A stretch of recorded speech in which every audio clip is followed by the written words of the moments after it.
Well, Andrew Porter, GHD's Global Lead Future Communities, a title I envy. Welcome to the Centre for Optimism. Great to meet you, Victor.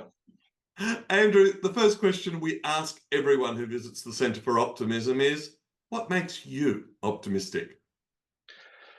There's so many different elements to optimism, isn't there? At its core, I guess it's about hope for the future. It's about a better outcome for all. It's about, I guess, confidence to create a future that we all want to be a part of. So is that inspiration? Is it aspiration? Is it ability to achieve? Is it all of the above?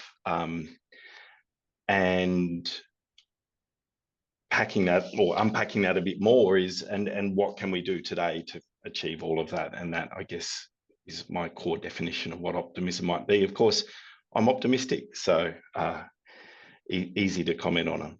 Exactly. No, it's to look forward as you get to do every day in your job, I think is a remarkable blessing. So we're talking about your Crossroads report, and in that you asked people to look 30 years ahead, and you asked, do you think that the decisions being made by the current generation of leaders will leave your community in a better or worse state than it is today?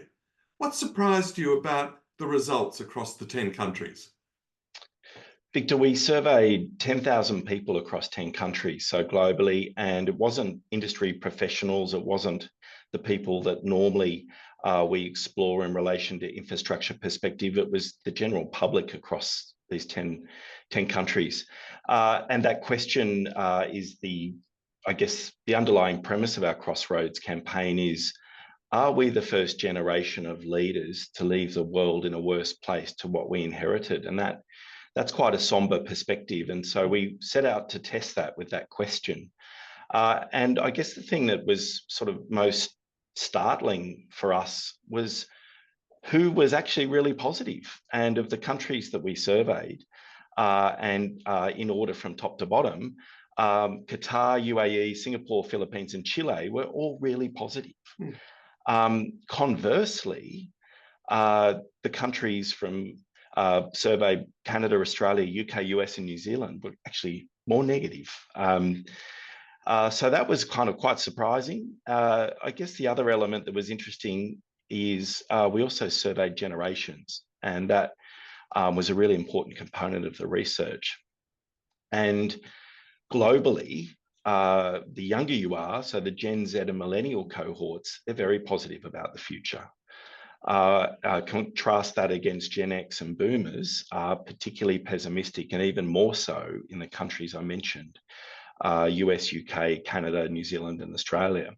So a stark divide by country and a stark divide by generation were the key fascinating findings I get of Crossroads. I found it fascinating. So your research aligns with our research that says North Africa and Asia are amongst the most optimistic of people.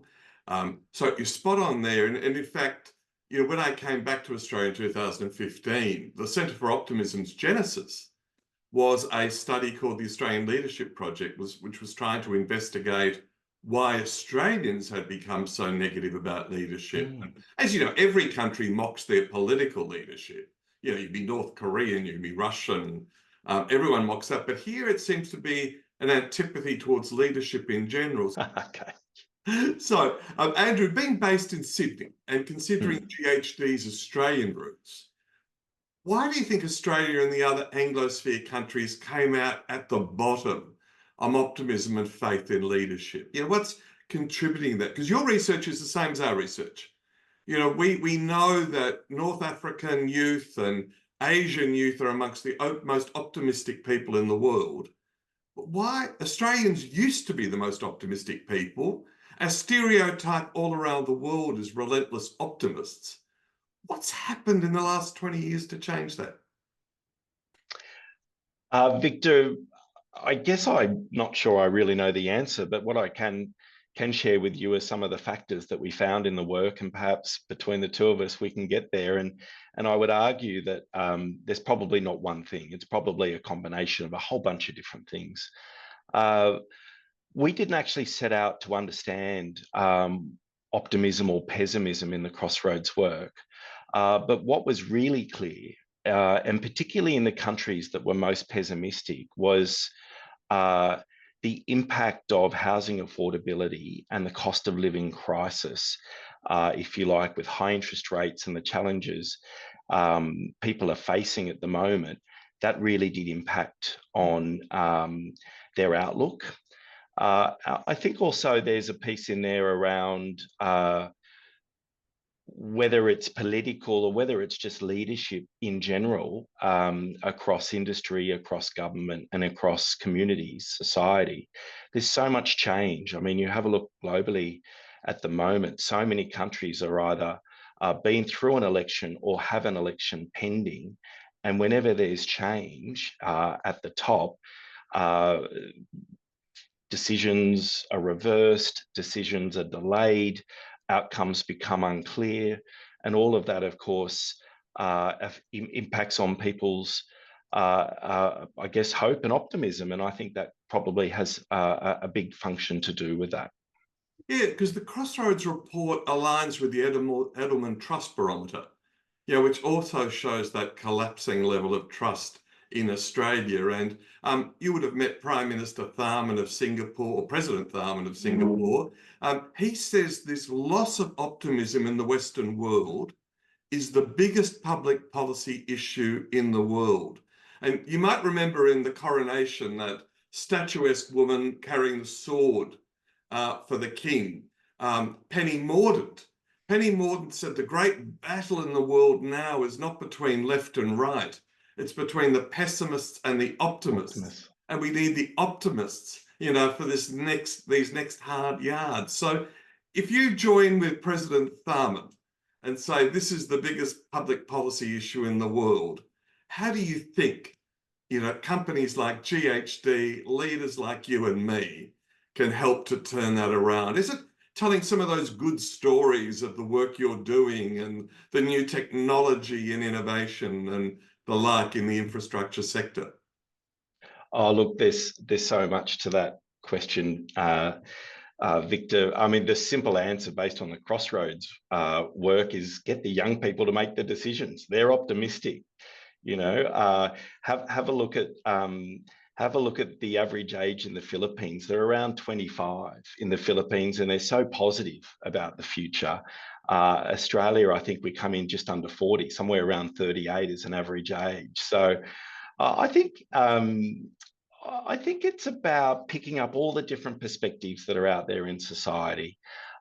We have an enormous opportunity to make a change. The decisions that we make today have an incredible legacy on communities. At GHD, we think about our projects through our future communities lens, and that's very much around how can we make this project today more connected, more inspired, more resilient, more productive. What decisions could be made today that will affect the way this project performs over the next 30 years? We often reflect that our young people starting in our businesses today and in industry today are the ones that will retire with these assets. It will never be easier, it will never be cheaper to make those changes than today. So how can we bring that urgency and that opportunity into our decision making? How do we bring the positivity, aspiration, and hope of our young people into decision making? And often when you look around where decisions are made, the generations are not represented. They're normally much older, and so therefore inherently pessimistic if you look at the work. So some big opportunities, I think, to change the way decisions are reached and decisions are, I guess, implemented across industry for great outcome.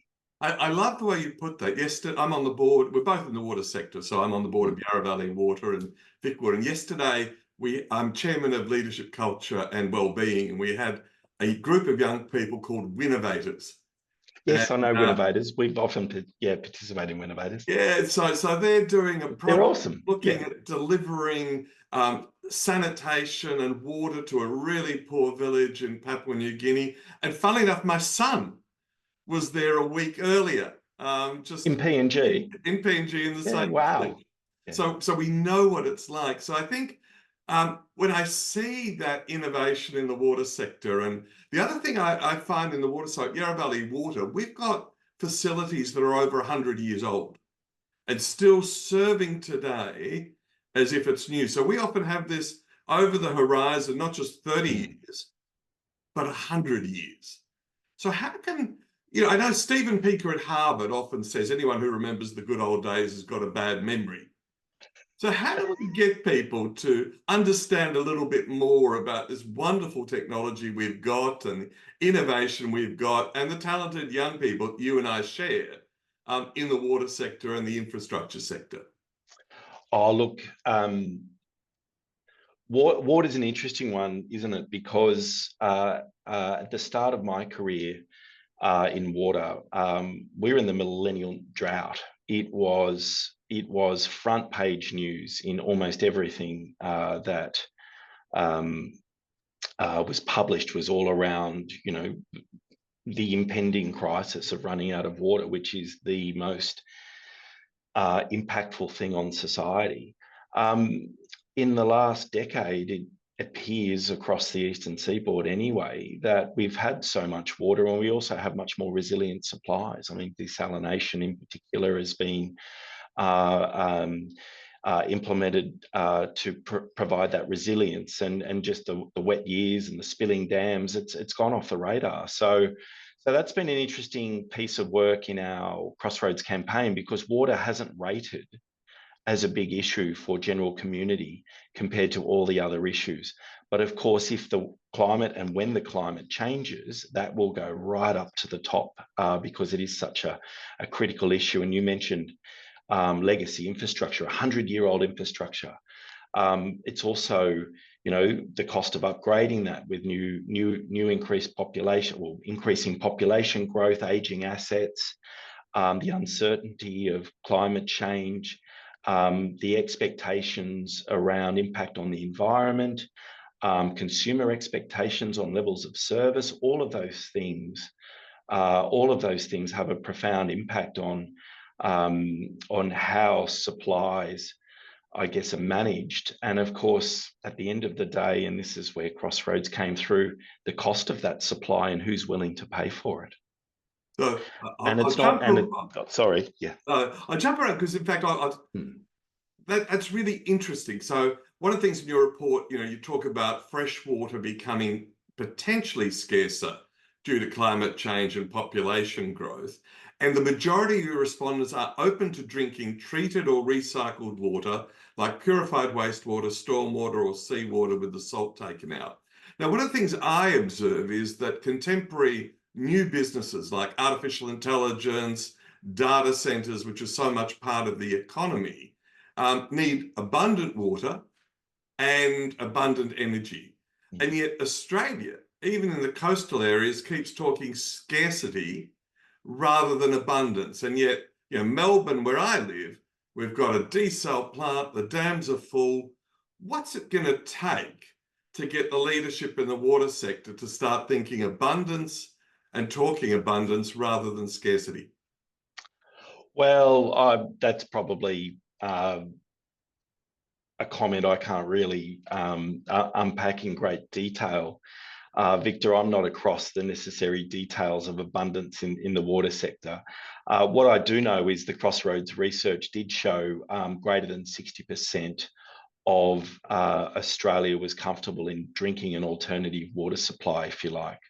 And you mentioned those in your question.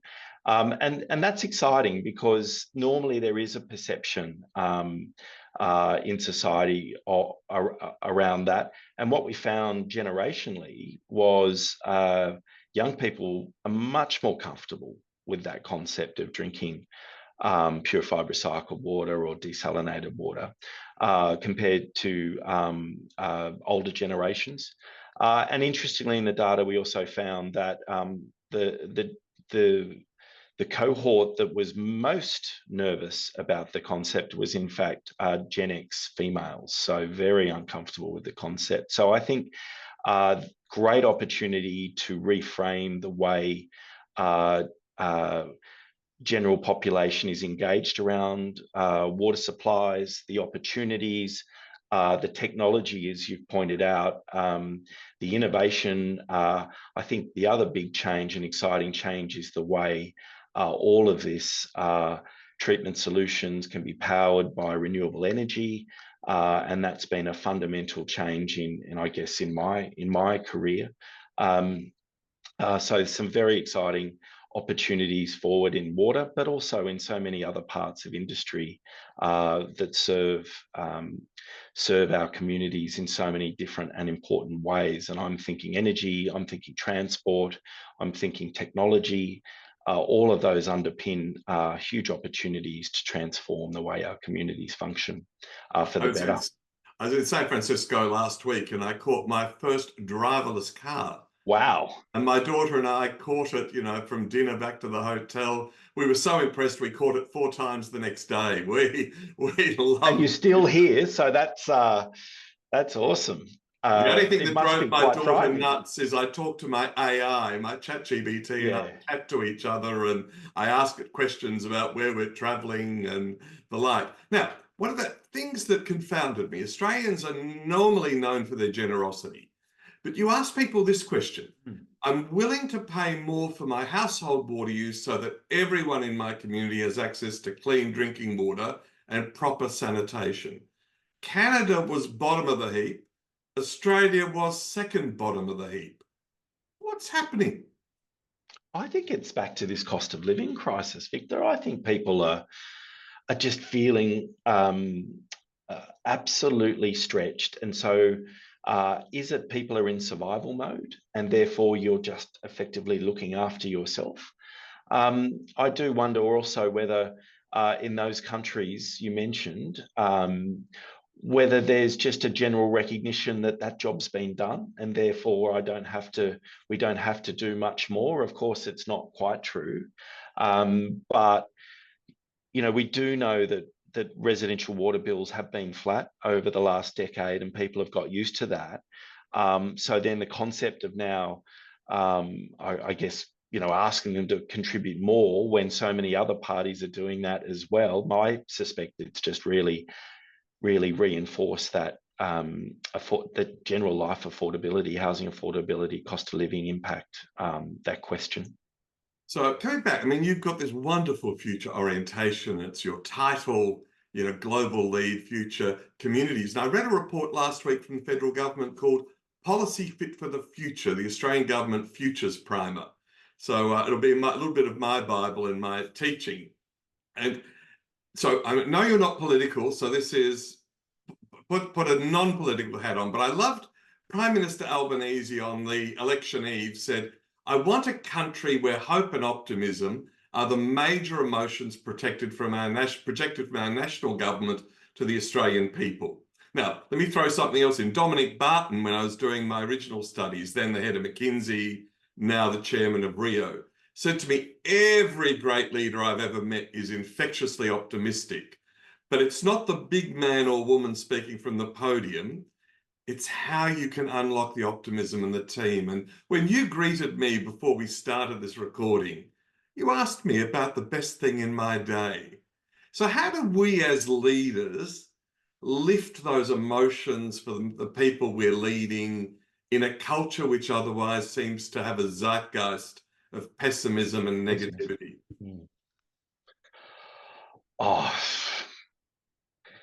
Let's be honest, it's about inspiring and empowering people to achieve, giving them the support, the opportunity to contribute, allowing them to think big, to think around what can I do today that's going to have a profound impact?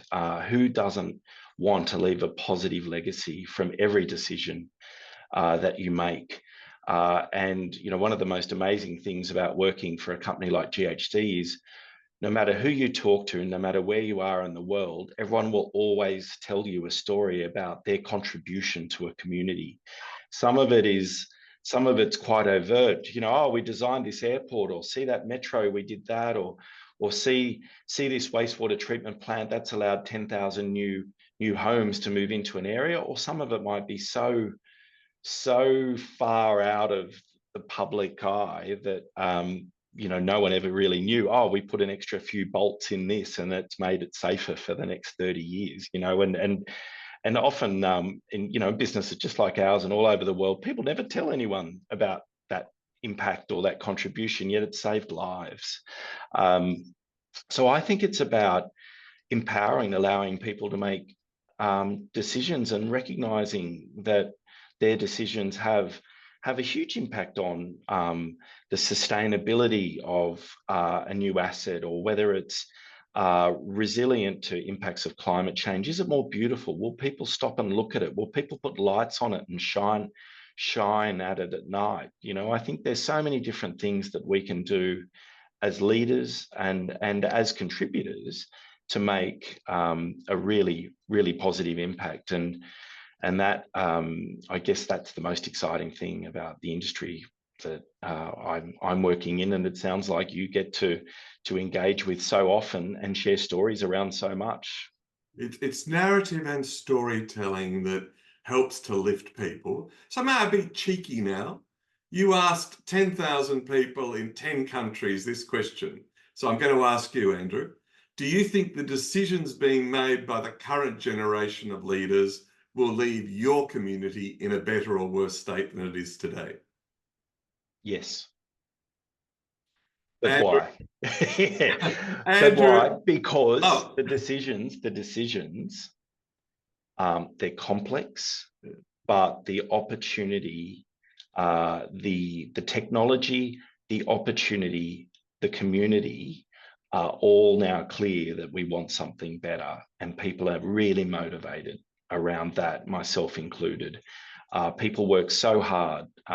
We work with the most amazing clients who are trying to do things so different against budget and time constraints, but they are absolutely committed to a better outcome.